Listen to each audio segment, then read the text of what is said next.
Hi everybody, this is Amy at the Library and Museum. Today we're starting a new series here on YouTube called the Nortonville Library and Museum's Historic Crime Cases, which will introduce you to some interesting true crime stories that have occurred throughout the history of Hopkins County.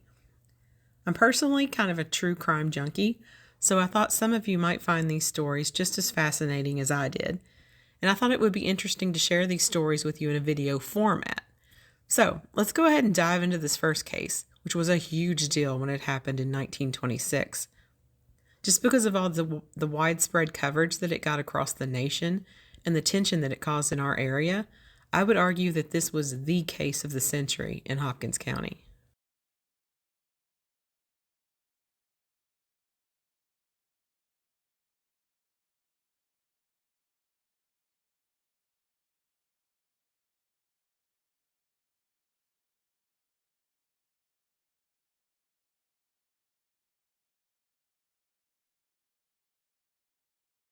On the evening of April 7th, 1926, a shattered, disheveled young woman was carried into a home in the heart of Madisonville. She was being brought to her mother, who was attending the dinner party of a friend. The young lady had just experienced a horrific event, one that would likely deeply scar her for a very long time. The case would also scar her family, the families of the defendants, all of the victims involved, and to a certain extent, Hopkins County itself. If you've researched Hopkins County in any detail, you've likely heard about this case, but I'd wager that most residents have not heard the case against Nathan Bard and Bunyan Fleming. News headlines about the crime were splashed across newspapers across the country in 1926 and 1927. From New York to California, from Georgia to Michigan, Massachusetts to Utah, and most states in between, they all carried the horrific news from Hopkins County. A wealthy, beautiful young woman had been violated, and the police were desperate to apprehend her attackers. The young woman in question was from a wealthy family and from out of town, so local law enforcement were determined to solve this case, and solve it fast. And since the case had caught national attention, it's evident that local officials didn't want to be seen as small-town yokels or the Keystone Cops that would bungle the investigation. It's also not the type of attention you want to garner as a prosperous, up-and-coming town in the middle of coal country. This crime and its subsequent court cases brought the police, the town, and the county itself under a very large microscope.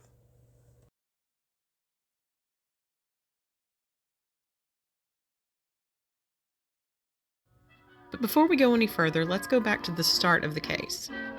In early April 1926, Nell Catherine Breithaupt, the 16-year-old daughter of Leo and Ellen Breithaupt, was in town visiting her grandparents, Lawrence and Kate Cardwell, who lived on a large farm in the Grapevine neighborhood. The Breithaupts were a well-to-do, well-off family who owned homes in Mobile, Alabama, and New York City. They typically spent their winters in Mobile. Mr. Breithaupt was a successful construction engineer who would oversee the construction of buildings and bridges across the nation. Miss Breithaupt, along with her mother, brother, her maternal aunt, and a female cousin, were all in town to spend some time with the Cardwells, while Mr. Breithaupt stayed in Mobile for work. The party had all just arrived by car on April 6th, the night before the crime in question took place. At around 8 p.m. on the evening of April 7th, 1926, a 21-year-old Madisonville man named Edward Adair Stum came to visit Nell Breithaupt at her grandparents' farm. At first, according to one report, there was talk of going to see a movie, but at some point Stum offered to drive the young lady around town and show her the sights. One site that they decided to visit was the new country club on South Main. The club was still a fairly new facility at the time, having just been built in 1921.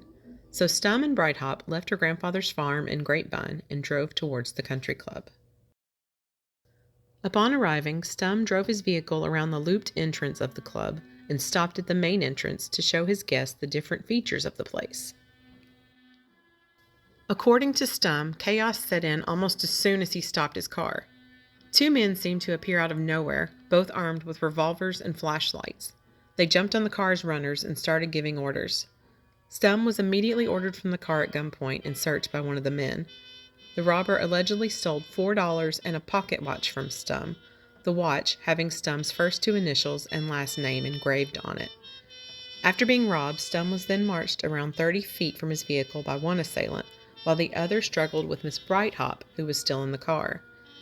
Obviously frightened by what was happening, Brighthop let out a piercing scream, and the perpetrator answered by firing a warning shot through the car's window. According to testimony later, the perpetrator then told her that if she didn't quiet down, he would end her life. When Stum heard the scream and the shot, he quickly moved to return back to his car, but the first assailant struck him on the head and then threatened his life. Stum and Brighthop were then marched by both assailants to the nearby caddy house behind the main building. There, they forced them into kind of a covered porch area where the malicious pair took turns assaulting the young woman. During the assault, Stum was kept at gunpoint about 10 feet away, facing a wall. Following the crime, the two criminals debated whether to dispose of their victims or let them go. After a few moments' debate, Stum and Brighthop were told to walk, not run, back to their car. The young man and woman, being dragged most of the way, made a hasty retreat from the area.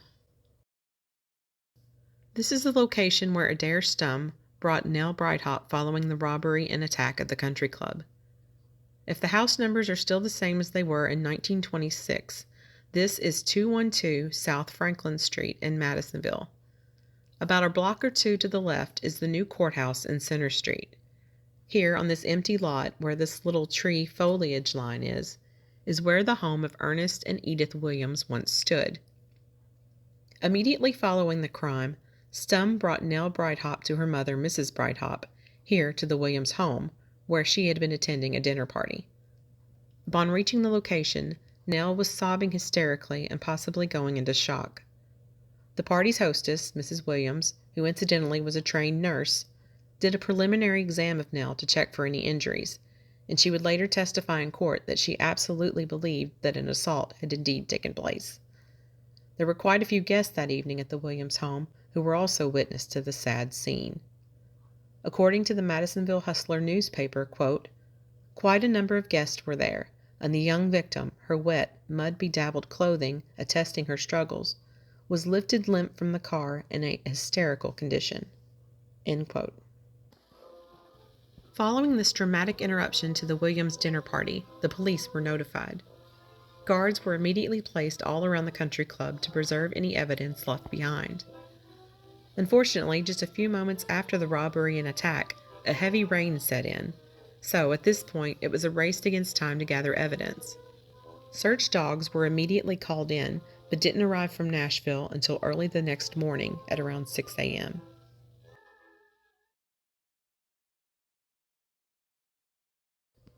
In the meantime, Adair Stum was questioned, or at least interviewed by the police. He described their two attackers as African American males, both stocky in build. He judged that both men were about 5 foot 5 inches tall, so a little on the shorter side. They didn't wear masks, but with the darkness and having his back turned to them most of the time, he couldn't get a good look at their faces. At one point, he said he fleetingly glimpsed one of the men's faces. He thought one of the men might have been wearing overalls, and that both men were trying to disguise their voices. At the time, Miss Brighthop was being sedated and deemed too upset to sit down for any type of interview.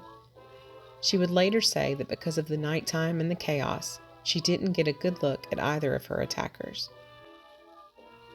Starting at around 11 o'clock on the night of the crime and continuing into the overnight hours, police officials and a large number of newly deputized posses searched every predominantly African American mining camp in Arlington and on the south side of Madisonville. All of the boarding houses were checked, as well as abandoned homes and coal mines. It was basically a giant blanket search of any and all African American residences within a certain radius of the country club. Each individual in each home was questioned and examined thoroughly. Many were detained, but ultimately let go for lack of evidence. Surprisingly, after all of the rain, the trained bloodhounds did in fact find a trail early the next morning. The trail started at the caddy house, near the scene of the crime, and zigzagged across the golf course to the southernmost point of the fence surrounding the course. Of course, now we're not sure where the southernmost point of the fence would be, since the golf course purchased more property and expanded the course in November 1926, and again with buying another 47 acres in January 1927. And it would expand even further in the 1970s, so again, we're not sure where this southernmost point would be. From there, the dogs led the sheriff, deputies, and their handlers west across Highway 41, then called the Dixie Bee Line. The tracks then led them along the railroad toward Madisonville, where the trail was lost near the Pleasant View greenhouses. Another dog was later brought in from Seabury, but it couldn't find any sort of trail. While the investigation continued, the story first appeared in Madisonville papers the next day, and then it spread like wildfire to other newspapers across the nation. There were, of course, lots of locals interested in the case as well, and many people were milling about the police station and courthouse, trying to get information on what was going on and if there were any arrests. The air was filled with tension, fear, and anger. Things were coming to a boiling point.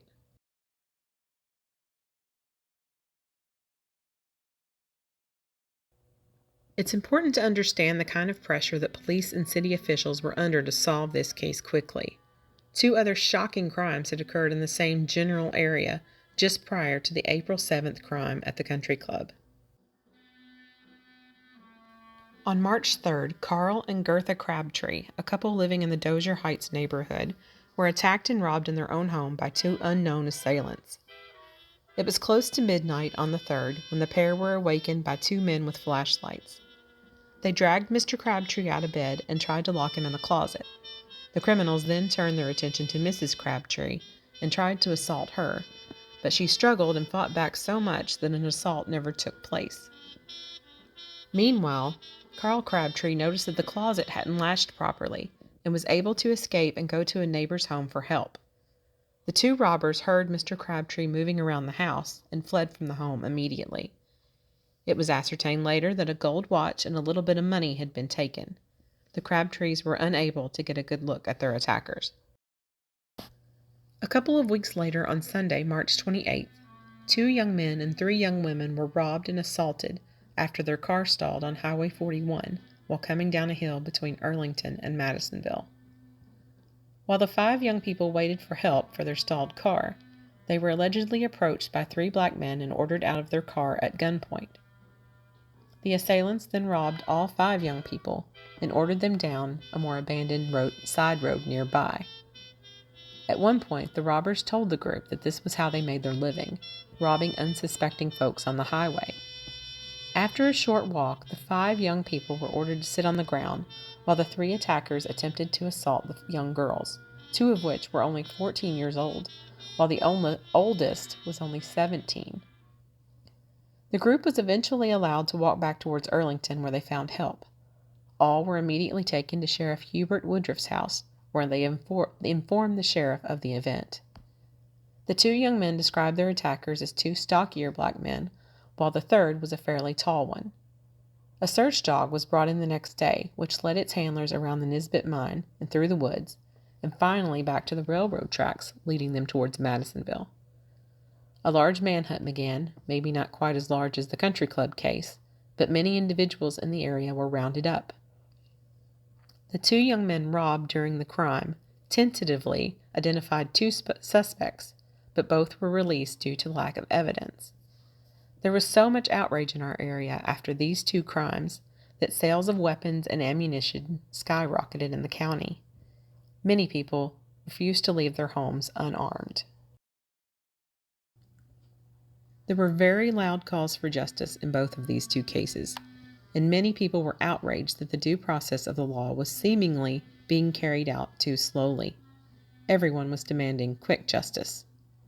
Even a certain now reviled society, which will go unnamed, had a huge rally on April 5th on Nisbet Hill near Arlington, near the site where the 5 young people were allegedly robbed and assaulted. The group demanded that the highway must be made safe. During the rally, speakers pleaded with law enforcement to do more and promised that no matter what, the highway would be made safe from lawbreakers, which implied that vigilantes would pick up the slack if the law were unable to keep the public safe. Over 1,000 people attended this rally. Tensions and emotions were really high at this point, and this rally happened just days before the crime at the country club.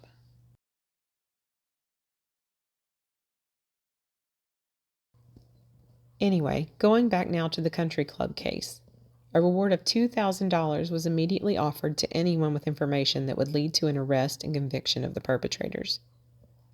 The Hopkins County Fiscal Court offered a $250 reward, the governor offered a $500, and the people of Madisonville and Hopkins County quickly raised another $1,250 for anyone willing to come forward with valuable information. An extra $100 would be awarded to anyone with information leading to the whereabouts of Adair Stumm's gold watch.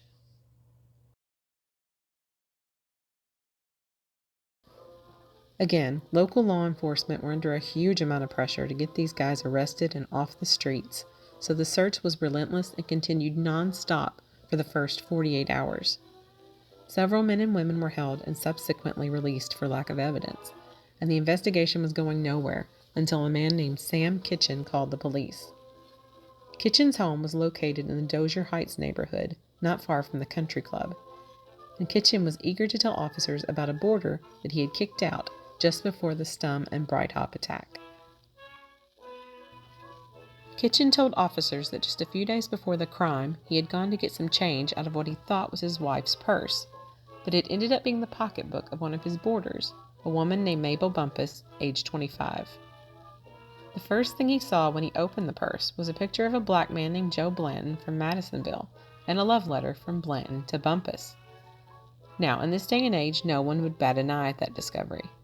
Well, except the fact that Blanton was married and shouldn't have been cheating on his wife, and the bigger deal would have been, why would a landlord be going through someone else's purse without their permission?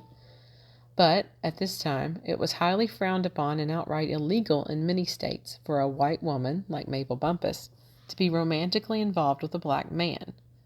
Due to this discovery, Sam Kitchen promptly threw Bumpus out of his home and her belongings with her. Now, this is where things get a little hazy for me because I've never quite understood the whole Mabel Bumpus connection and how it led officers to who they thought were the suspects.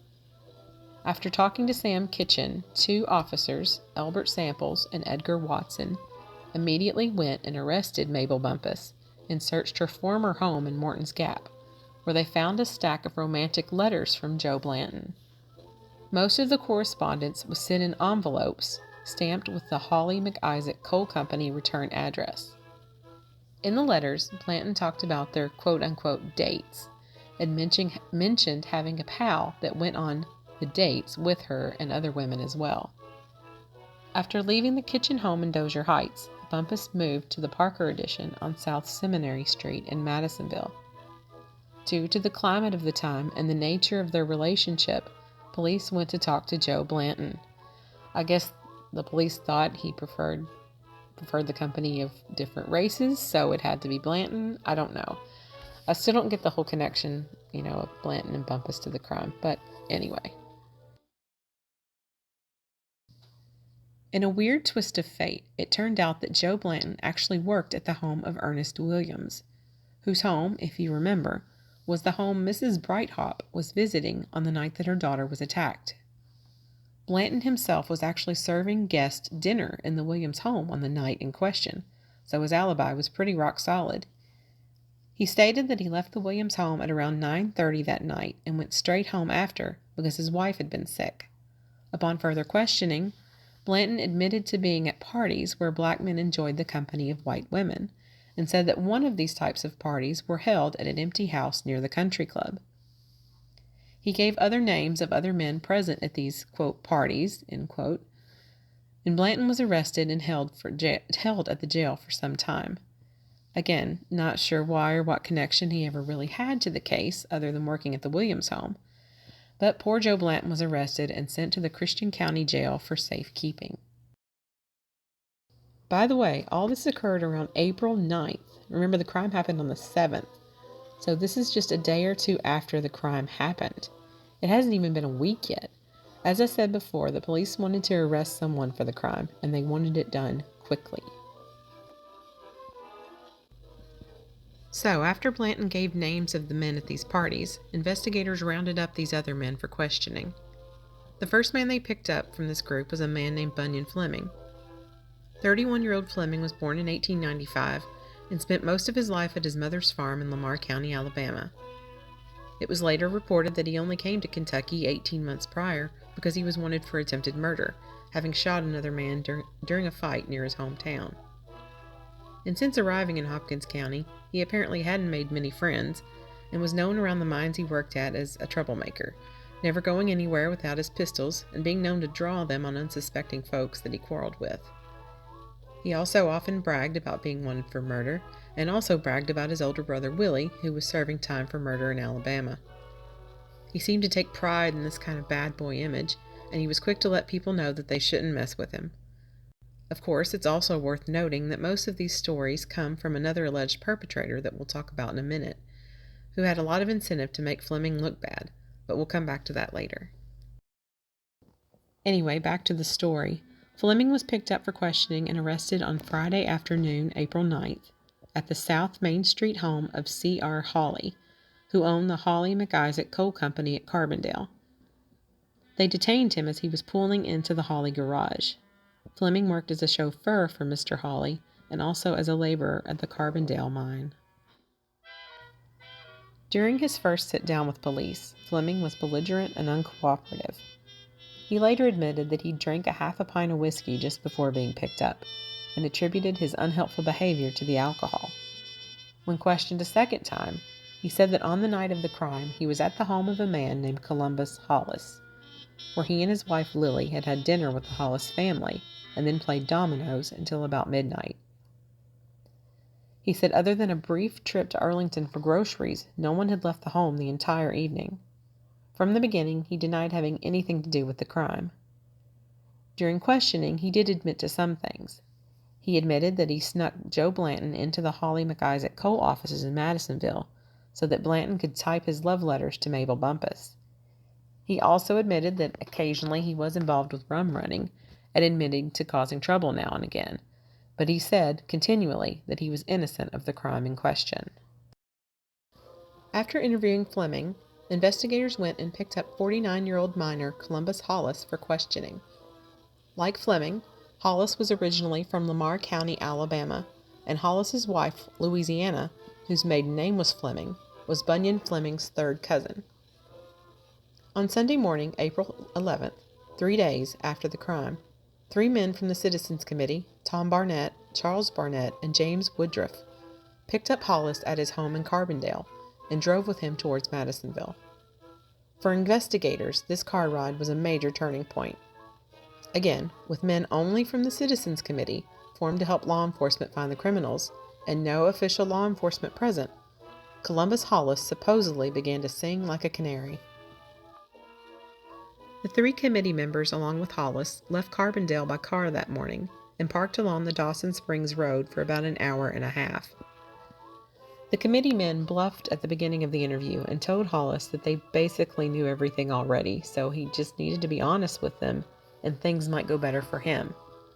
By the end of the interview, Hollis had supposedly confessed to everything, implicating Bunyan Fleming as the leader and another individual named Nathan Bard as the other attacker. Interestingly enough, all throughout the confession, Hollis consistently and conveniently made himself the least culpable of the 3 alleged criminals. At every step of the way, Hollis supposedly tried to persuade or dissuade the other 2 from doing what they were doing. Later, it was said that the same confession was made again by Hollis to Sheriff Hubert Woodruff, County Judge Joseph Hewitt, and 2 other attorneys. Following his confession, the police searched his home and found 2 trunks full of new boys' and men's clothing and other assorted goods, which the police assumed were stolen items from recent robberies. According to Columbus Hollis, Bunyan Fleming and his wife Lily did spend most of the day of the crime with him, his wife, and children at their home near Carbondale. Late in the afternoon, Hollis and Fleming went and picked up some groceries in Arlington, and then went back to the Hollis home where they ate supper together. After supper, Fleming urged Hollis to go start his car so the 2 of them could go riding around. Hollis asked why he'd want to go driving on such a bad night because of all the heavy rain. Fleming's supposed response was that he wanted to, quote, do a trick, end quote. Supposedly, Hollis kept pushing back against the idea, but Fleming continued to pressure him until he finally gave in, and they left towards Madisonville in Hollis's car.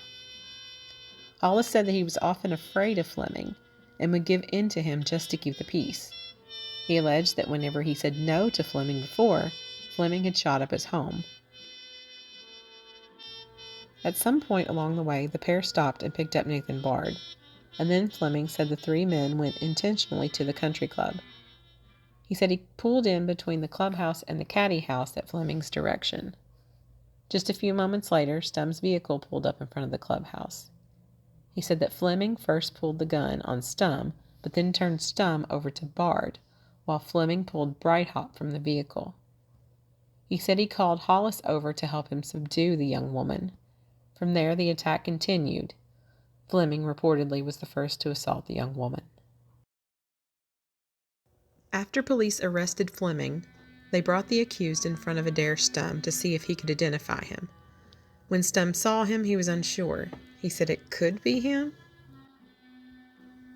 After Stum's lackluster identification, the officers present turned all the lights out and lit a candle near Fleming's face to recreate the low lighting conditions on the night of the crime. Once the lights were out, only then could Stum identify him. It's important to note at this point that it wasn't widely reported that Stum also tentatively identified a man named Moscow Sims of Earlington as being one of the men that attacked them, but Sims' alibi checked out and he was released. Also, Stum would later identify yet another man that we'll talk about in a moment later at the trial as the one that he caught a glimpse of. As in all criminal cases, eyewitness identifications can be tricky. It's also important to note that this appears to be in the days before a police lineup was used to ID a suspect.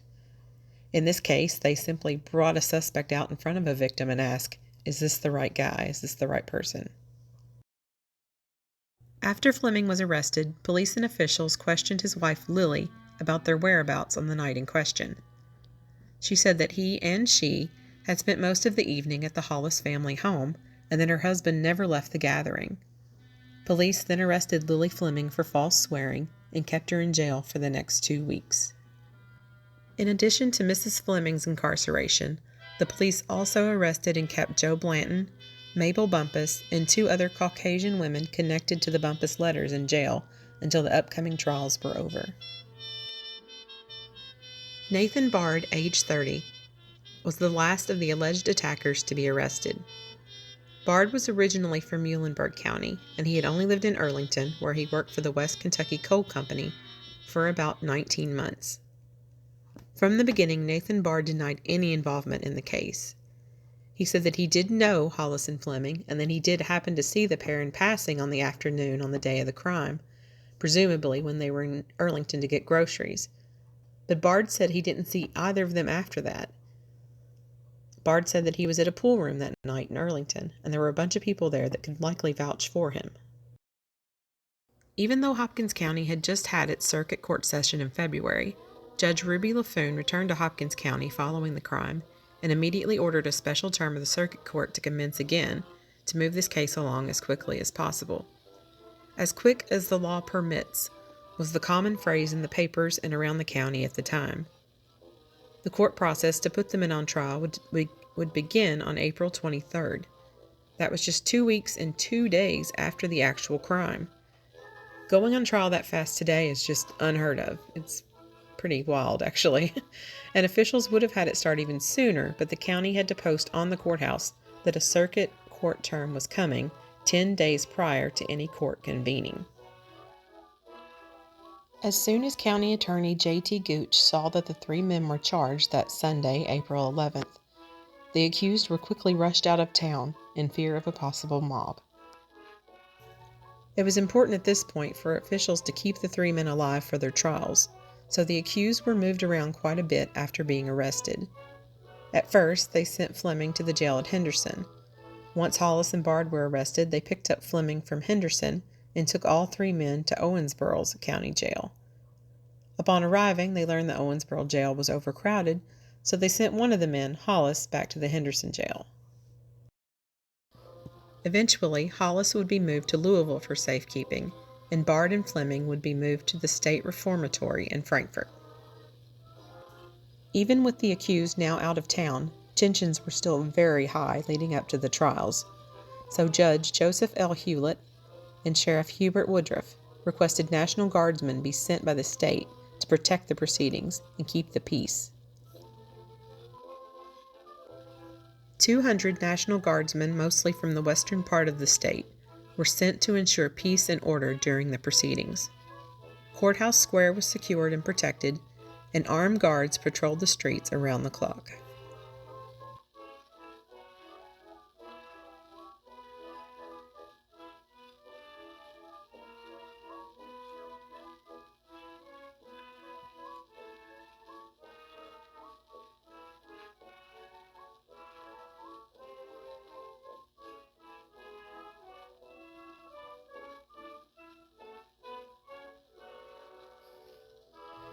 When the three defendants were brought back into Madisonville for their trials, spectators and newspapermen alike noticed a stark difference in their demeanors. Bard was quiet and stoic, while Fleming looked nervous and almost afraid. Overall, however, Fleming was often referred to in local newspapers as quote-unquote the Sphinx, due to his lack of emotion. Hollis, on the other hand, seemed to truly enjoy the attention he was getting as he was being brought back into town.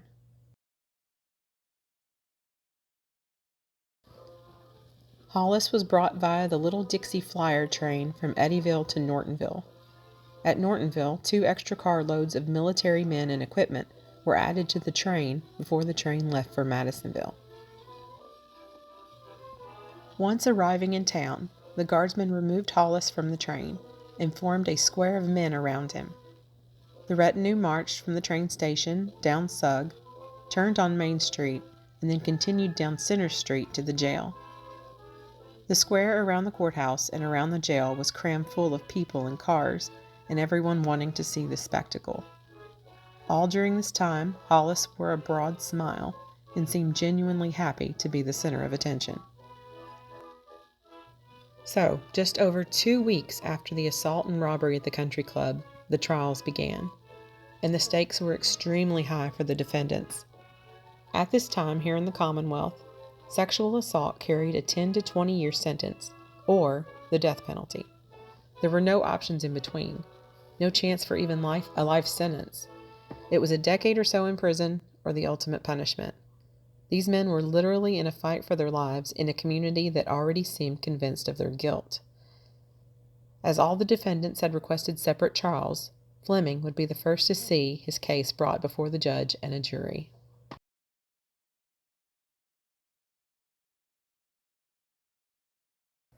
Fleming's one-day-long trial, yes, you heard that correctly, a one-day-long trial, began on April 28, 1926.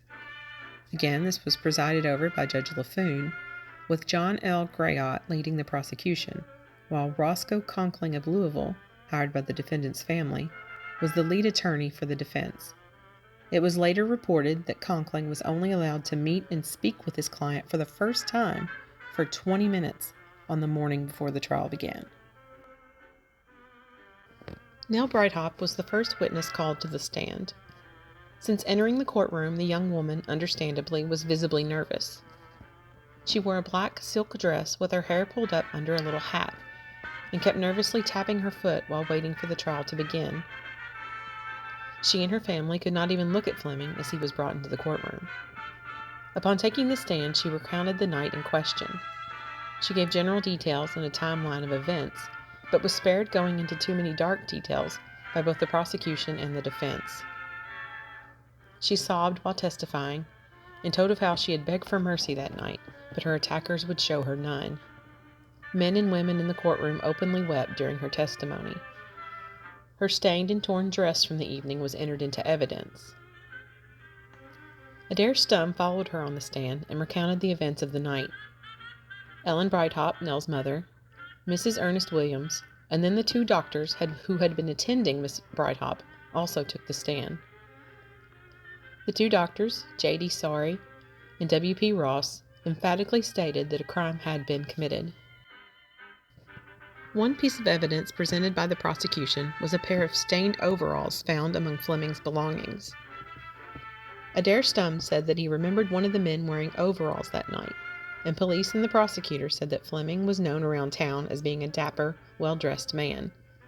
So they surmised that he used these overalls to look different at night, so he could commit his crimes without being recognized. Another piece of evidence was a flashlight left by one of the assailants in Stum's Chevrolet Coupe on April 7th. The battery in the flashlight was exclusively sold at the West Kentucky Coal Company store in Arlington, so it was assumed that the battery was bought by a miner that worked in one of the Arlington area mines. But the star witness, of course, was Columbus Hollis.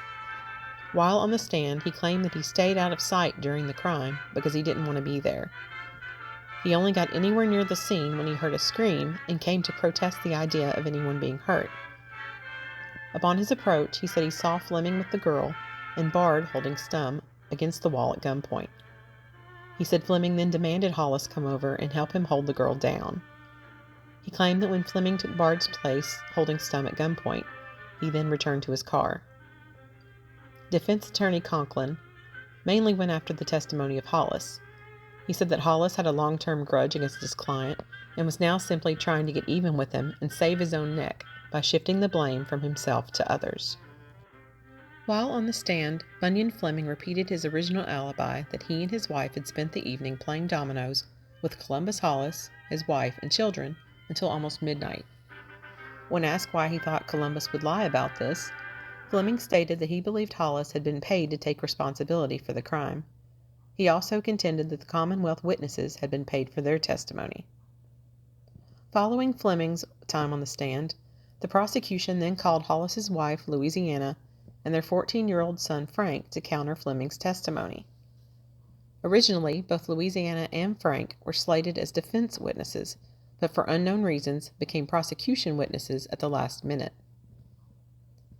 They both claimed that the men did not stay home that night, and that said that both men left around 8 o'clock and were absent from the home for around 2 hours on April the 7th.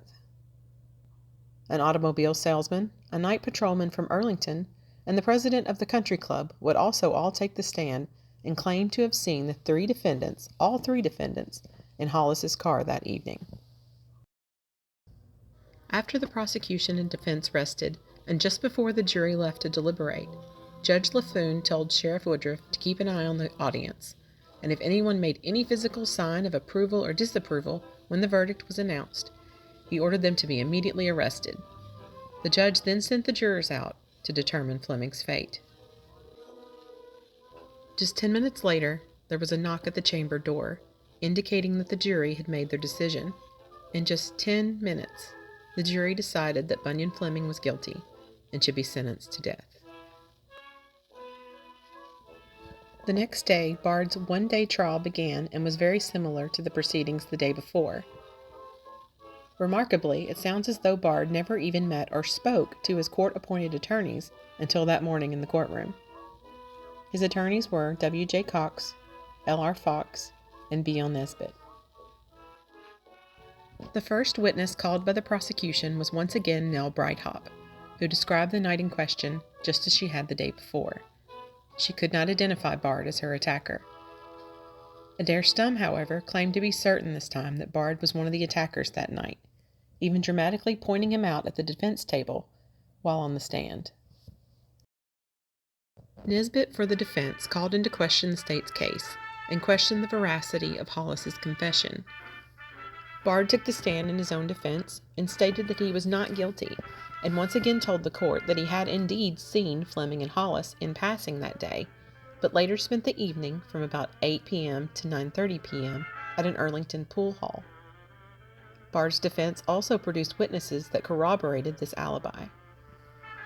Before stepping down from the stand, Bard also mentioned that he saw James Woodruff, one of the Citizens Committee members, and one of the men who was first present at Hollis's first confession, pass Hollis money for tobacco, and Bard assumed from this gesture that Hollis was being bought, paid for, and taken care of. The defense rested, and Nesbitt closed by telling the jury to return a verdict that would allow them to, quote, Go to your homes tonight and go to bed with a clear conscience. You may have to face a jury yourselves someday and know how it feels to be fighting for your life." End quote. Prosecutor Grayott closed by appealing to the raw emotions of the 12 all-white, all-male Hopkins County jurors.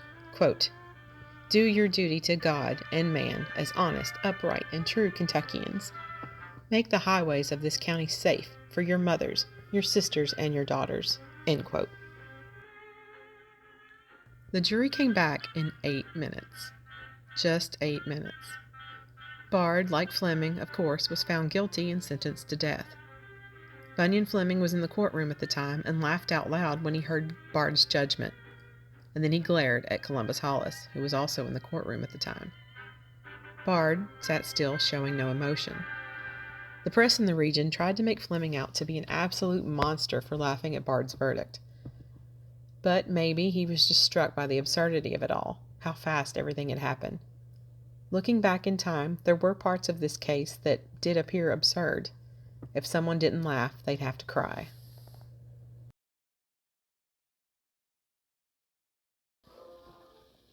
The next day saw Hollis's proceeding, where he pled guilty, which lasted less than 1 hour. The tone of this proceeding was totally different than the tone presented during the past 2 days with the Bard and Fleming trials. Mercy was the word of the day. The prosecution, the defense, and even the judge all urged the jurors to go easy on Hollis. All involved made it abundantly clear that leniency should be shown in this case.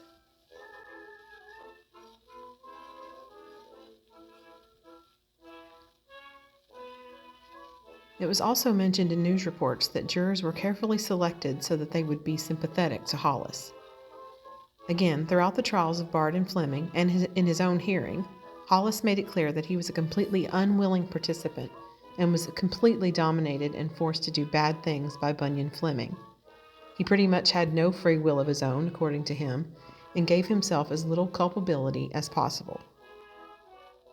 Before the jury filed out, Judge LaFoon advised them that, quote, "Someday, gentlemen, you and I will appear before a judge.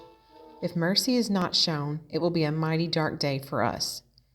Do what the Commonwealth has asked you to do with this man. Do what the defense has asked you to do with this man. Do what the parents of the girl and the girl herself have asked. Fix the penalty at 20 years in the penitentiary." End quote. He did receive that 20-year sentence at Eddyville, and was even allowed a private moment to say goodbye to his wife and 5 children in one of the side rooms at the courthouse before being taken away. June 4th was then set as the execution date for Nathan Bard and Bunyan Fleming. Following their convictions and sentencings, all 3 men were sent to Eddyville State Penitentiary. As the trials were going on, there were developments in other connected cases. A local police officer was now suddenly sure that the man he saw leaving a robbery a month before in Earlington was Nathan Bard. And all 5 young people connected to the March 28th crime near Nisbet Hill also decided that Bard, Fleming, and Hollis were the perpetrators that approached them that night. The group positively identified all 3 men in an antechamber of the courtroom, just following Fleming's conviction, and just before Bard's trial was set to begin. Of course, these identifications came about following extensive news coverage, and also having the photos of all 3 men appear in several regional newspapers. And pretty much all of these newspapers also carried articles saying that the officials involved believed that the accused men were running a crime ring and were likely guilty of all the recent robberies and assault cases. And these positive IDs also came about as Bard was literally being taken into the courtroom under suspicion of another similar crime. So, once again, eyewitnesses can be a tricky thing. Following the trials, an African-American newspaper, the Louisville News, published an unflattering article that didn't paint our county in the best light. It said that conditions here meant that there was no possible way for Bard and Fleming to get a fair trial in Madisonville. Editor William Warley reported that he and a black attorney, Walter Robinson of Hopkinsville, were both pressured not to enter the courthouse. They were finally able to get in the courthouse for one day on Friday, but were then allegedly pressured to leave by the National Guardsmen and the sheriff, even being escorted to the train station by military officials. Attorney Robinson had come to town to offer his services as an attorney to the three accused men. In the article, Warley also contended that Roscoe Conkling, an attorney out of Louisville representing Bunyan Fleming, was insulted by local residents, and local hotel owners wouldn't rent him a room because he was representing Fleming. Judge Ruby Laffoon later sued Warley for libel. He and another editor were found liable in a Hopkins County court by a judge that worked closely with Judge Laffoon. The two men appealed the decision, but I couldn't figure out how the appeal went later. I'm guessing outside of Hopkins County, the libel case probably didn't get very far, and that's why it didn't get mentioned again in the local press. Warley didn't lose his paper due to the suit, and the Louisville News continued publishing in the years that followed.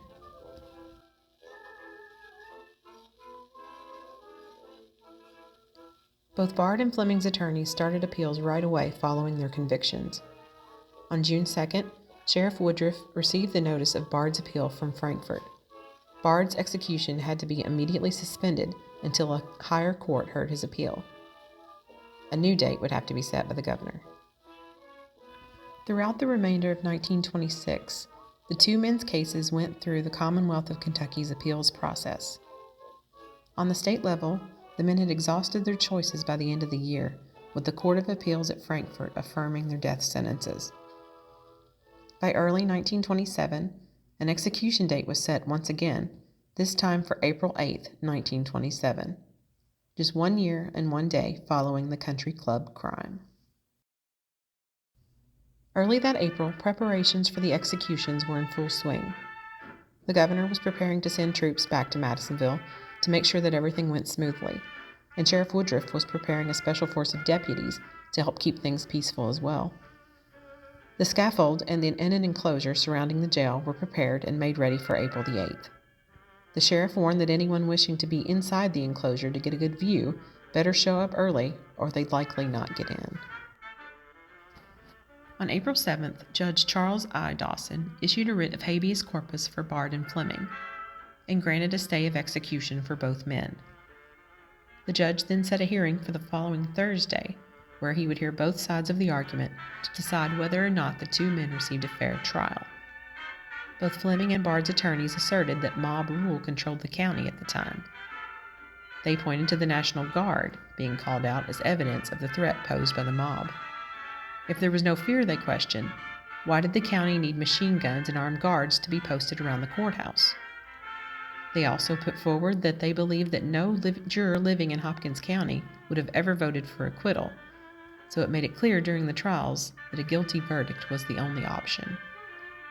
Governor Fields then set a new possible date for the executions as May 13th. 100 or more officials and citizens from Hopkins County traveled to the hearing in Louisville that Thursday. The large group, including Judge Laffoon, Sheriff Woodruff, County Attorney J.T. Gooch, and Judge J.L. Hewitt, were all determined to pull out all the stops to make certain Bard and Fleming were executed as soon as possible. They all seemed indignant that the appeals process had given the men a whole other year of life. During the fair trial hearing, each side had 50 witnesses, 2 of which on the defense side were Nathan Bard and Bunyan Fleming. During the hearing, Fleming's wife, Lily, testified that she was kept from testifying on her husband's behalf by being arrested for false swearing, as her husband was being indicted. She was kept in jail for this for 3 weeks. As soon as the trial was over, the charges against her were dropped. She also testified that just following the crime, a large number of people, many armed, crowded onto the streets of Madisonville, particularly around the courthouse and jail. And she stated that many African Americans were too afraid to leave their homes at this time in Hopkins County. Walter Robinson, the African American lawyer from Hopkinsville, testified that he was hired by the NAACP to go to Madisonville to defend the prisoners, but said that he left town after Sheriff Woodruff advised him to leave. Bunyan Fleming was the first of the convicted pair to testify. He said that Adair Stum, one of the victims in the case, had visited with Columbus Hollis twice while Hollis was in jail. Fleming also testified that the waiting mob had to be held back by the National Guardsmen during the trial. Bard also testified to the fact that the courthouse had to be surrounded by soldiers to keep the mob at bay. Louisville attorney Charles Hall, a lawyer for both condemned men, also said that mob violence was absolutely a factor in his client's convictions. He would go on to say that, quote, the whole populace of Hopkins County became an infuriated mob, that the press published inflammatory articles, that mob violence was threatened, that public officials promised if mob violence wasn't invoked, his clients would be promptly brought to trial and convicted, and that it would have been impossible for any juror to have voted for a penalty less than death and continue to live in Hopkins County, and that the counsel, jury, and judge were swept to the fatal end by an irrepressible wave of public passion and prejudice, end quote. On May 7th, Judge Dawson denied the writ. While he stated he believed the men received a fair trial, the judge also admitted that the case troubled him. First of all, he rejected the idea that the mob wasn't a factor. Quote, this case has worried me very much, and I have investigated it thoroughly, Dawson stated from the bench. Quote, it has been testified by a lot of people that the crowd at Madisonville was a regular Sunday crowd, but I have had much experience with criminal practice, and I know there was intense feeling there, end quote. Dawson also said that he was troubled that the condemned men overlooked their rights and didn't ask for a change of venue. To this, Roscoe Conkling, Fleming's attorney from the trial, informed the judge that he did indeed request a change of venue, but that in order to get a change, you have to have 2 citizens' signatures, and he couldn't find 2 people in all of Hopkins County that would put their name on the document. Even after hearing this, Judge Dawson stuck to his original decision and denied the men a new trial. He did at least allow for a further stay, giving the pair's lawyers time to prepare to take the case to the U.S. Circuit Court. The condemned pair would go on to lose in the 6th Circuit Court of Appeals, leaving the Supreme Court of the nation as their only hope. On July 9th, Supreme Court Justice Louis Brandeis issued a temporary stay of execution, but Bard and Fleming's attorneys wanted a permanent stay, so they sent word to Justice Oliver Wendell Holmes at his home in Beverly Farms, Massachusetts, while the court was on its summer recess. On July 14th, the day before the new execution date, Justice Holmes wrote, "Motion allowed" on the stay petition, shown here in this image. This would allow the men to remain alive until the Supreme Court decided whether or not they would take the case. Justice Holmes seemed to be genuinely struck by this case, and believed that the trials had indeed been mob-dominated. Meanwhile, while all of this has been going on, the state of Massachusetts was getting ready to execute Nicola Sacco and Bartolomeo Vanzetti, 2 anarchist and Italian immigrants, for murder. When Sacco and Vanzetti's lawyers heard about Holmes issuing a stay in the Kentucky case, they immediately also rushed to Beverly Farms in hopes of getting their own stays. They argued that the original judge in their case was prejudiced against their clients because of their alleged political views and their being new immigrants. Holmes, however, declined to give this new pair a stay. Later, when addressing the decision, Holmes would say that he didn't issue a stay for Sacco and Vanzetti because an angry mob wasn't actually outside the courthouse demanding their conviction, unlike the case he just read about in Hopkins County. He'd later go on to explain that the role of a Supreme Court justice is a delicate position to be in, and that he couldn't always jump in at the last minute and cut red tape. He then said, quote, "Far stronger cases than this," referring to the Sacco and Vanzetti case, "have arisen with regards to the blacks when the Supreme Court has denied its power," end quote.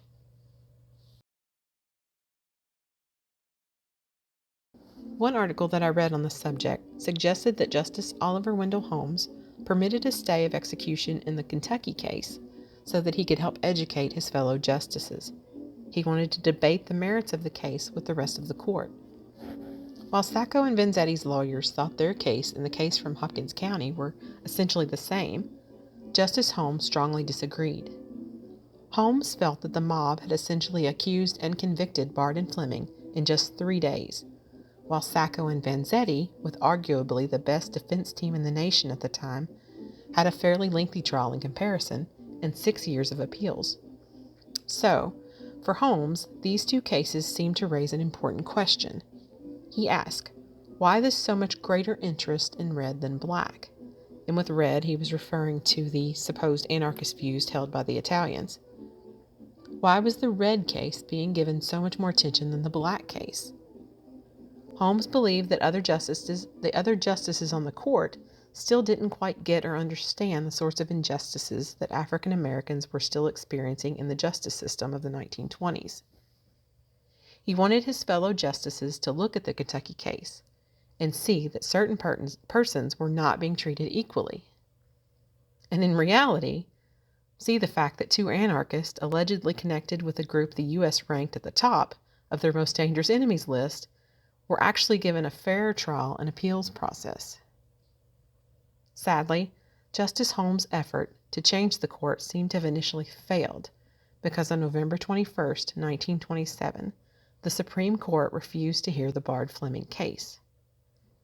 But following Holmes's retirement, several high-profile cases, like the Scottsboro Boys case in Alabama, were taken up by the court and overturned. Perhaps Holmes, in his own way, had triggered a change amongst the justices after all. But back to our story. Since the Supreme Court of the land refused to hear the case, this now meant the end of the line for the two condemned men. Governor Fields set the seventh and final death date as November 25, 1927. And while waiting to see if the High Court would hear the case, Hopkins County received some other dramatic news when it learned that it had lost its sheriff. 48-year-old Hubert Woodruff, who had been with the country club case from the beginning, died suddenly of a stroke at his home on Wednesday, July 27th. A new sheriff would have to oversee the rest of the case and the possible executions. That November, Charles E. Barnett, who you'll remember as being one of the committee members that was there when Columbus Hollis first made his confession, was elected the new sheriff of Hopkins County. One of his first jobs after coming into office was to get the town and county ready for the quickly approaching executions. Come hell or high water, as the old adage goes, the county was determined to carry out judgment this time. No more delays would be acceptable.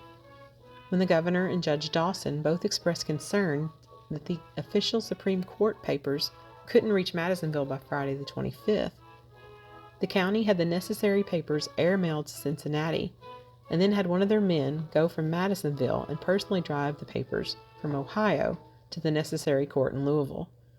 Really, they pulled out all the stops to keep this thing going. So, once the papers were in hand, Judge Dawson and Governor Fields both had to let the process continue. Friday, November 25th, was Judgment Day.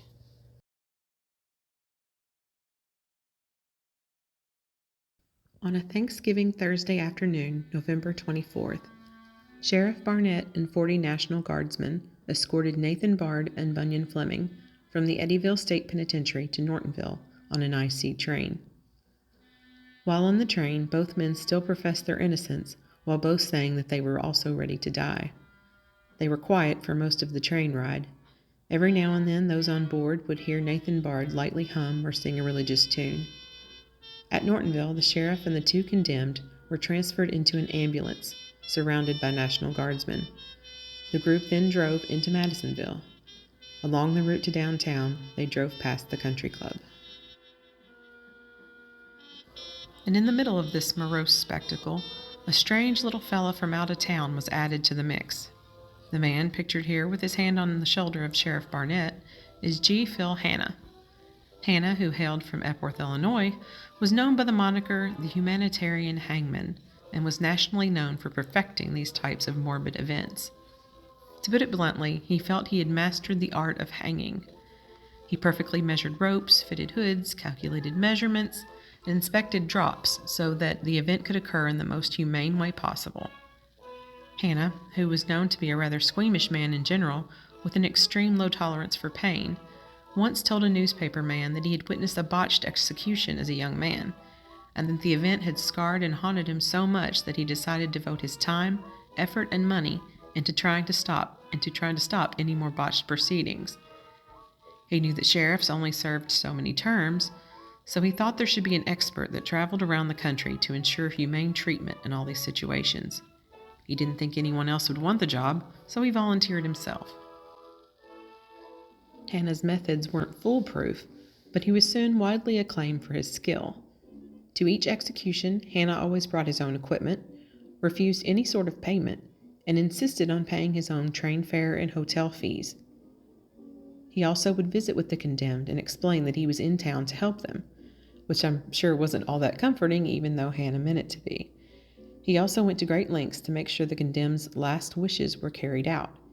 He really saw this as a kind of long-term mercy mission. By the time he showed up in Madisonville in November 1927, he'd already attended and assisted in 56 hangings. He kind of reminds me of the two older aunts from the movie or play Arsenic and Old Lace. You know, where they keep ending people's lives as some kind of misguided, morbid Christian relief program. Hannah feels a little bit like that for me. And he kind of physically looks like the bad guy from Raiders of the Lost Ark, you know, that grabs the hot necklace piece at Marion's bar and the image gets burned into his hand. You know, that guy. So he's kind of a mix of that German villain and the two crazy aunts from Arsenic and Old Lace. So yeah, probably not the most comforting guy to have around in your last moments. Both Bard and Fleming still maintained their innocence to anyone that would listen, and both met with their wives the afternoon before. Both men were described as calm and composed that Thursday. Since leaving Eddyville, both were also noticeably more quiet and depressed. Most of the time, they both seemed to sit in stunned silence. Before leaving the jail, both Viola Bard and Lily Fleming made arrangements for their husbands' bodies the next day. Bard would be taken home to Depoy to be buried at Muhlenberg County, while Fleming would be sent to Detroit, Michigan for burial. According to attorney Thomas E. Finley and an African-American preacher who questioned the man right before his death, Nathan Bard continually held that Columbus Hollis had outright lied and that he was not with Fleming the night of the assault. He couldn't say if Fleming was involved or not because he hadn't seen him that night. Bard joined the minister in prayer and singing a hymn before the pastor left him. He said that he had made his peace with God. The wait in their cells was likely agonizing for Nathan Bard and Bunyan Fleming that Thursday afternoon and evening. Both reportedly paced continually back and forth. Fleming was seen several times looking out over the jail yard and watching officials prepare the rope and trap door. As Fleming looked on, Phil Hannah inspected the gallows on Thursday afternoon and directed that dirt be removed from under the scaffold so the men's feet would not touch the ground when they fell through. Hundreds of onlookers from all over the county and even adjacent counties came to view the site on this Thursday. The two condemned men reportedly didn't sleep much their last night on earth and continually sang and prayed. Fleming's last meal was 2 fried eggs, buttered toast, 3 biscuits, and a cup of coffee. Bard ordered 2 fried eggs, ham, 3 biscuits, a cup of coffee, and milk. I'm sure it was probably hard for them to be thankful for this last Thanksgiving meal. The next day, early Friday morning, by around 6 a.m., downtown Madisonville was packed with humanity, all wanting to witness the unpleasant spectacle about to occur.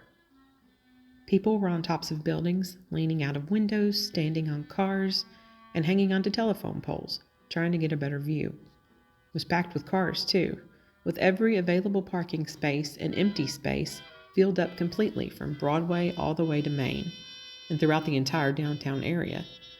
According to longtime residents, it was the largest crowd ever gathered for any event in Madisonville.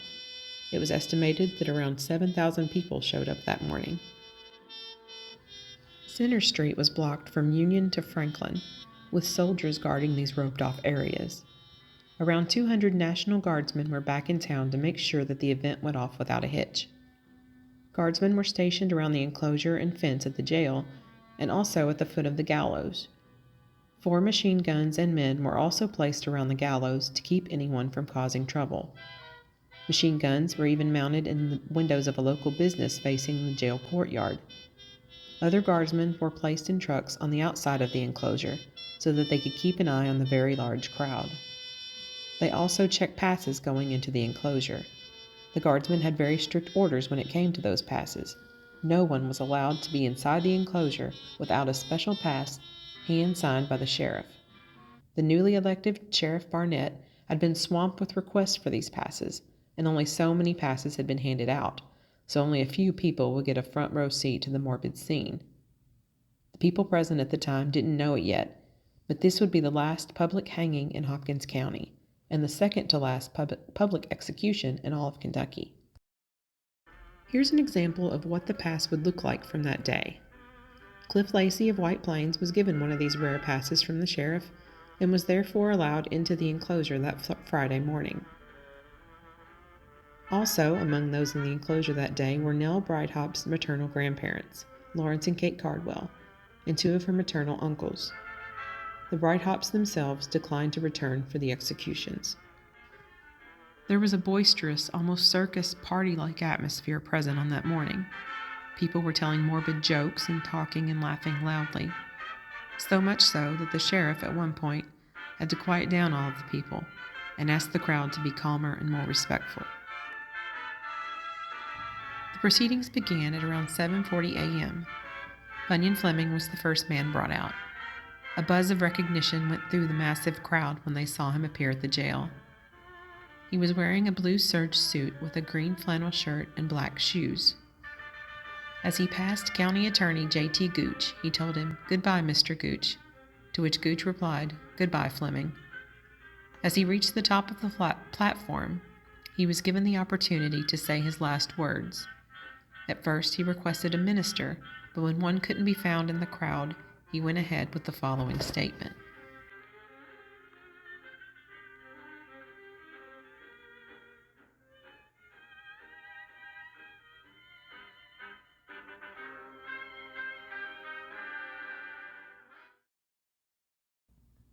Then the deed was done. Bunyan Fleming was pronounced dead at 7:59 a.m. Nathan Bard, softly singing a religious tune, next approached the platform at 8:13 a.m. He wore a brown coat and khaki pants and was accompanied onto the platform by Reverend R.T. Bailey of Central City. The sheriff asked him if he'd like to address the crowd. Bard's final address was the following.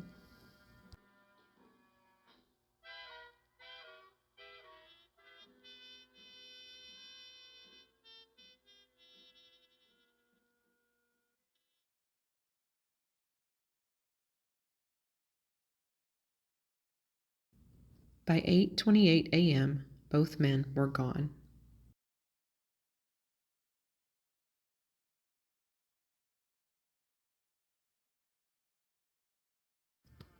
Overall, the people of Hopkins County seemed extremely happy to have this stormy period in our history over with, and were more than ready to sweep it all under the rug and forget about it. Many, especially those involved with the apprehension and prosecution of Bard, Fleming, and Hollis, also believed, and really wanted other people to believe, that the condemned men had received the most thorough, fair, and orderly trials ever had in Hopkins County.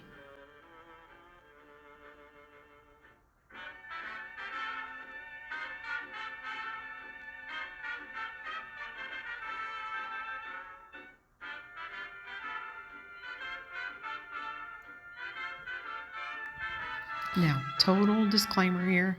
I'm not an attorney, not involved with law enforcement, not a law professor, so I'm in no way an expert.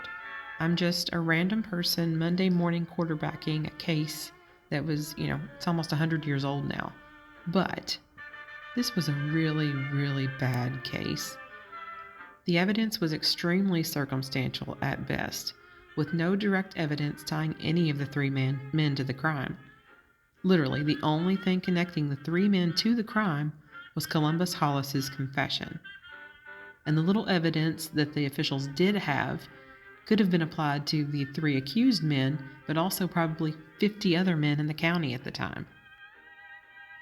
For example, one of the items presented as evidence was an old pair of overalls found at the home of Bunyan Fleming.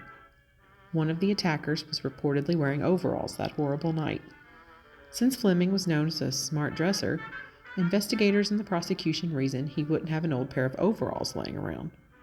But of course, he absolutely could have had just a pair of old stained overalls laying around his house.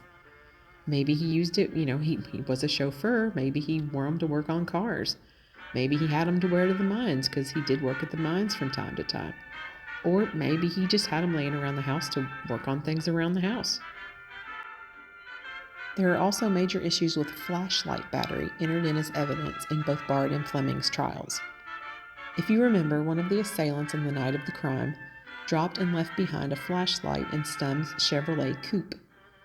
The battery and the flashlight had been purchased recently from the West Kentucky Coal Company in Arlington. At the time, the clerks said that particular battery was very limited in stock, and they only ever kept a few around to purchase. So they said that if the police found a suspect, one of the clerks would likely be able to identify him. Now, maybe it just wasn't widely reported, but I don't remember ever reading anything about the prosecution calling a company store clerk to the stand.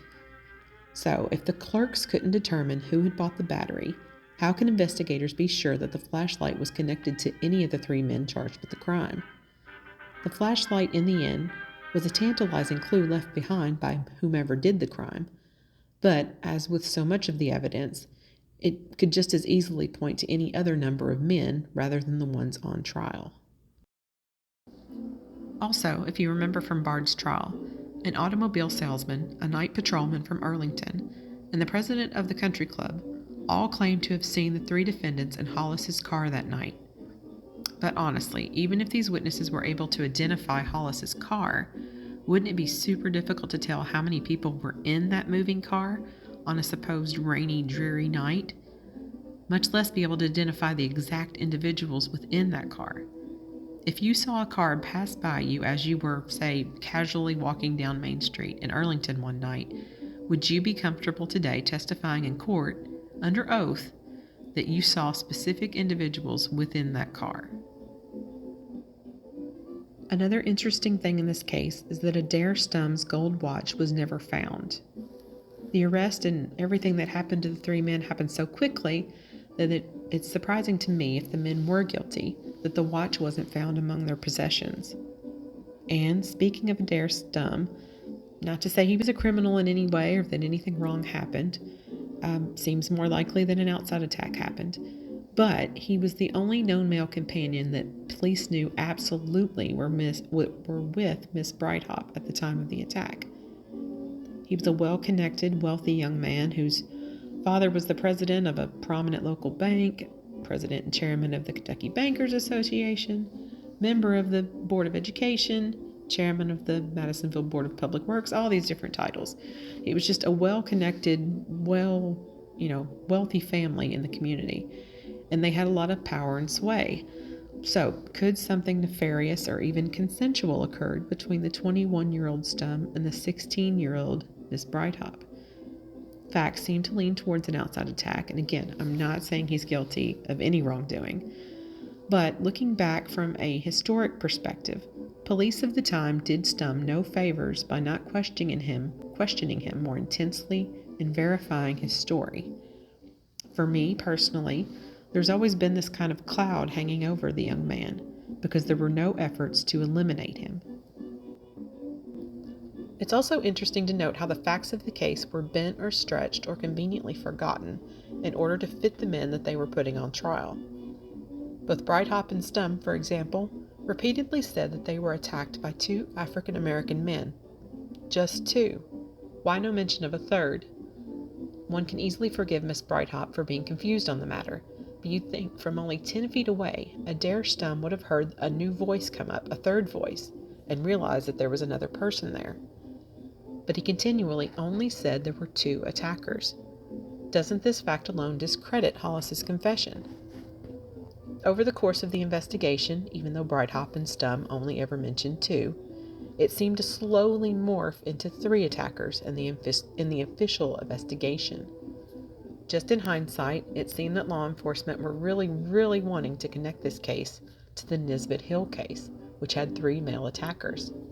It also perfectly fit the confession given by Columbus Hollis that three men were involved. At first, even newspaper reports noticed the inconsistencies between the Nisbet Hill case, the Crabtree case, and the country club attackers. But even they stopped questioning fairly quickly. Law enforcement were determined that all of these robberies and assaults were committed by the same group, and that they now had that group in custody. So they kind of just said, relax, everybody. We've got this covered. No reason to be afraid anymore. Go back to your normal business, your normal lives. Crime spree is over. We did it. Yay, us. Also, another example. Why did no one question the initial trail found by the bloodhounds? The trails in this case and the Nesbitt Hill case led investigators towards the nearby railroad tracks and then back towards Madisonville. It would have been in the opposite direction of where Hollis's car would have ultimately gone, which is back to Carbondale. The trail on April 7th also didn't correspond with Hollis's testimony that he parked the car at the end of the hill towards the south, where the dogs would have easily tracked, back to that. And then they followed Stumm's car back towards Madisonville for a while before turning back to Arlington. And then there's Hollis's confession, the big confession, the only thing tying all three men to the case. That whole thing feels very off and questionable for me. While some may think it absurd that someone would confess to a crime they hadn't committed, it's a well-documented fact that it does happen, and probably more often than you think. In fact, one document that I found from the Innocence Project, which, as many of you may know, is a group that helps wrongfully convicted folks get new trials or have their convictions overturned, the group says 25% of wrongful convictions overturned by DNA evidence involved someone giving a false confession. So it's plausible, and in my opinion, pretty likely, that Hollis may have given such a false confession. In their fervent quest to solve the case quickly, the three members of the Citizens Committee that first interviewed Columbus Hollis in their car might have placed some leading information in their interview, perhaps not even realizing it, until Hollis finally had enough information to concoct or form a realistic-sounding confession. The men in the car admitted that they started the conversation with a bluff, telling him that, we already know what happened, you just need to be honest with us. And since police later found that what they thought were stolen goods at Hollis's home, perhaps Hollis was nervous and trying to get out of that crime, or get the police to go easy on him for these other crimes. Maybe they told him, and again, total speculation, we'll never know what happened. Maybe they told him something like, hey, we know you really didn't want to do this, and you've got other crimes hanging over you, so if you just confess to this, get it off your chest, we'll do everything that we can to make sure you get a light and easy sentence. Another theory I've always had kind of floating in my head is that Hollis was guilty of the crime, along with one of the other men or a completely different man. So he felt the need to confess and yet deflect as much guilt away from himself as possible. So he had to place a third man at the scene to take the fall for him. Most of my sympathy personally tends to go towards Nathan Bard, typically because he seemed to be the most upset about being convicted, and with Fleming laughing at his conviction, he just comes across as the most sympathetic, and the one most likely for Hollis to use as a scapegoat for his own possible crimes. But even with Bunyan Fleming, who, by his own admission, was no saint, deserved better. He admitted that he could be a troublemaker, a rum runner, and even an attempted murderer, but he always denied this crime. Really, the only thing that tied Bard and Fleming to this case, again, was that confession. While the prosecution and the police and others always balked at the idea that this was the only thing they had, it truly was the only thing they had. And Prosecutor Grayott nearly admitted it by saying the following to the jury who decided Hollis's sentence.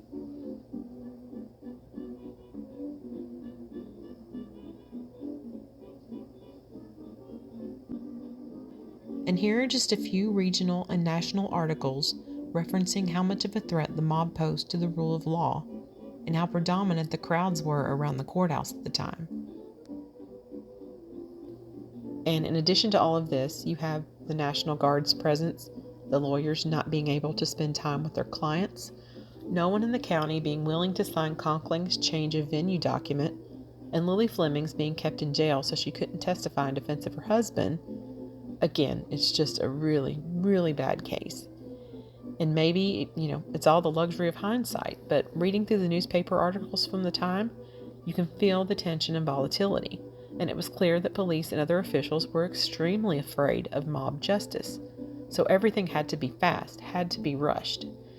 And personally, I think it shows in the case. You know that if an amateur like me can poke holes in it, it stands to reason that the men probably, at the very least, should have gotten a new trial, one that took place outside of Hopkins County. At the end of the day, I'm not sure about the guilt or innocence of Nathan Bard and Bunyan Fleming. But also at the end of the day, there was no real hard evidence implicating either man in the crime. In hindsight, a 20 or 30-year sentence, or even life, would have been preferable. So at the very least, the pair could continue appeals. Death stopped all debate. It also enabled officials to put the whole sordid affair behind them. Again, just from reading accounts of the time, many in the county felt it was best to just sweep the whole thing under the rug and forget about it, move on and cover up the stain that it left behind. Today, we can only wonder whether the lawmen and officials of the time did lead a pristine case that resulted in swift and just justice, or if those involved, perhaps many were good men, fell prey to the extreme pressures of the time and were goaded on by a vigilante mob and scared citizens. So scared, in fact, that they went with the first possible suspects and threw the book at them. Sadly, all of those who knew the truth are now gone, and the truth is gone with them.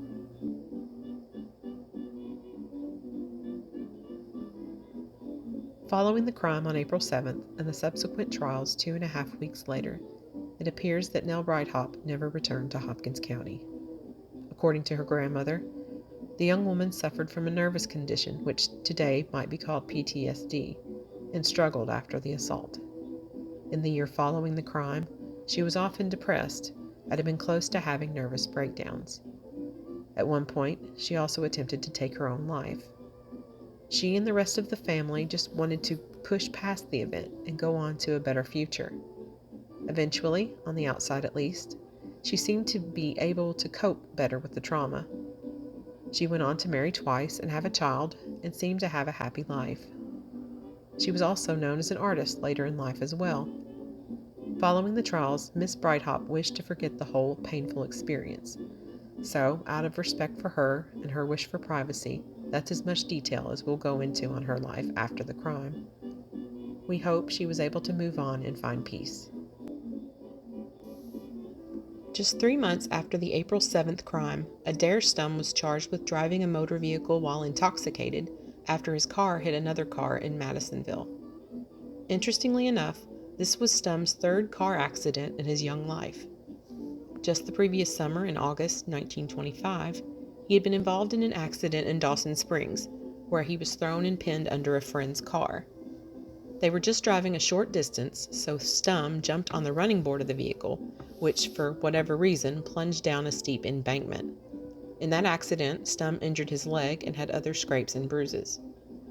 The most serious accident, however, occurred in July 1921, when an 18-year-old Stum suffered several broken ribs and had a head injury. His friend, Frank Daves of Milan, Tennessee, actually died in the crash, which occurred when the car somehow overturned late one night in Madisonville. Details on the crash were limited. At the time, it was thought that Stum would also die, but he pulled through. Following the whole ordeal in April 1926, Adair Stum worked at his father's bank for a while longer and then decided to leave the area for St. Louis. After just a couple of years in Missouri working for the Washburn Crosby Milling Company, the company transferred him to California. In August 1931, Stum, 27, married Louise Creasy, 24, in Los Angeles. 4 years after moving to Los Angeles, Adair Stum died suddenly of acute Bright's disease at only 34 years old. He was brought home to Madisonville, where he was buried at Oddfellows. Unfortunately, we couldn't find any records of what happened to Lily Fleming or Viola Bard following their husbands' executions. We hope they were able to find peace as well. As mentioned earlier, Joe Blanton, Mabel Bumpus, and the other 2 women connected to the Blanton letters were all released as soon as the 3 men on trial were convicted and sentenced. It was suggested that as soon as the women were released, they were run out of town for running a disorderly house and being women of ill repute.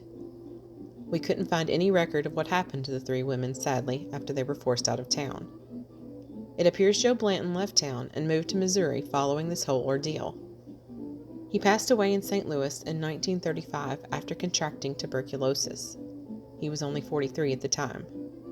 Sam Kitchen, who found the photo of Joe Blanton in Mabel Bumpus's purse and set the whole case against Bard and Fleming in motion, was arrested for writing bad checks not long after contacting the police. Phil Hanna would go on to oversee around 72 executions, finally retiring from his peculiar hobby in 1936. He and his wife lived on a 2,100-acre farm with his brother in White County, Illinois, near the city of Carmi. He lived in the house built by his pioneering great-grandfather his entire life. People that knew Hanna described him in everyday life as being unusual, but they liked him. An article about his life described him as a courteous and pleasant man, and said that he never discussed the proceedings that he was involved with. Again, he never asked for any sort of payment or reimbursement for his assistance, but he always requested that he be able to have the weapon with which the condemned had used within their crime. By the end of his career, he had quite an assortment of these grotesque trophies, including Tommy guns, knives, bricks, and crudely improvised weapons. Phil Hanna passed away in 1948. The large reward offered to those that were instrumental in bringing the offenders to justice was mostly awarded to Charles Barnett, Tom Barnett, and James Woodruff, with smaller amounts going to Elbert Craner, John Burton Simpson, R.B. Watson, Edgar Watson, and Elbert Sample. The first three men received just over $300 apiece, which was a tidy sum in 1926. All of these men were either a part of the Citizens Committee or were arresting officers. In December 1931, just before leaving office, Kentucky Governor Flem Sampson cut Columbus Hollis's sentence in half. Instead of 20 years, he would now serve 10. In truth, not long after his conviction, a petition to free Columbus Hollis, signed by those involved with this prosecution, was set in motion and placed on the governor's desk.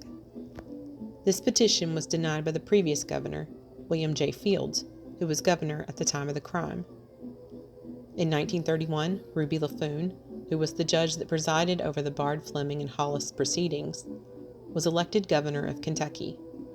The next year, in February 1932, he fully pardoned Columbus Hollis. At the time, Hollis had only spent around 5 years at the state penitentiary. Governor LaFoon served as governor from 1931 to 1935. Following the inauguration of his successor, LaFoon returned to his law practice in his hometown of Madisonville. He passed away and is buried at Grapevine Cemetery. You can now visit the log cabin that LaFoon grew up in at the Historical Society on Union Street in Madisonville.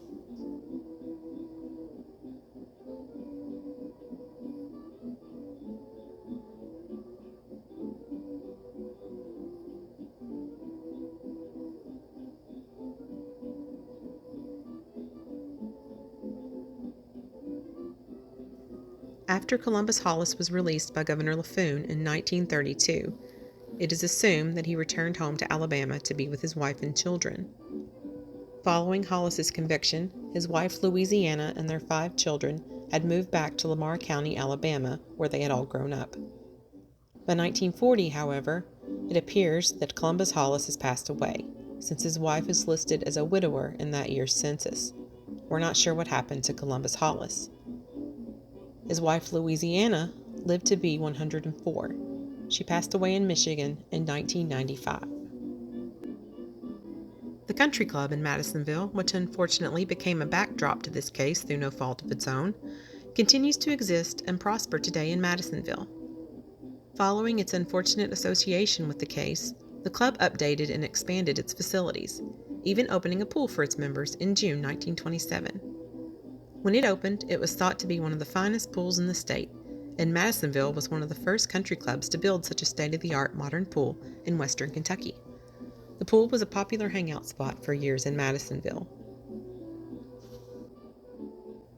Over time, the club's members outgrew the old clubhouse, and a new one was completed and opened in June 1962. In the 1970s, with the addition of even more acreage, the course was transformed from a 9-hole to an 18-hole golf course. It also includes a practice range that is open to the public. To this day, the Madisonville Country Club still hosts many tournaments, events, and championships, and is still considered one of the top golfing destinations in western Kentucky.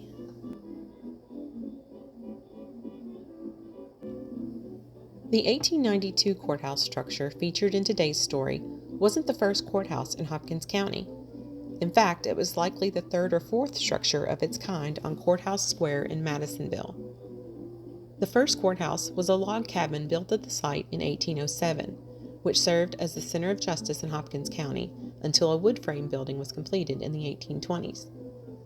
In the 1840s, a brick courthouse was built, and it was this brick courthouse that was burned by the Confederates during the Civil War. Another brick building was then built and used until the larger, more impressive building featured in today's video was built in 1892.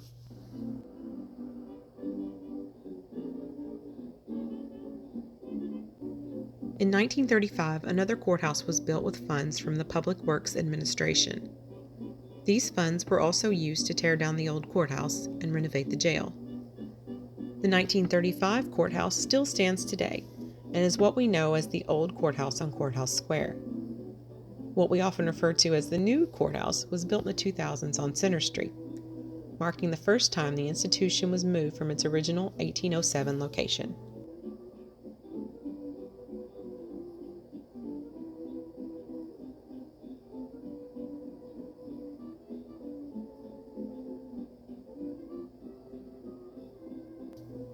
The old ornate Hopkins County Jail was built in 1899 and stood until 1982.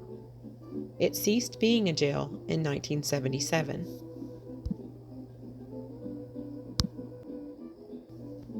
This photograph shows how the jail looked just before it was demolished. With the demolition of the old Hopkins County Jail, one of the last remaining physical landmarks connected with this infamous 1926 case passed into history.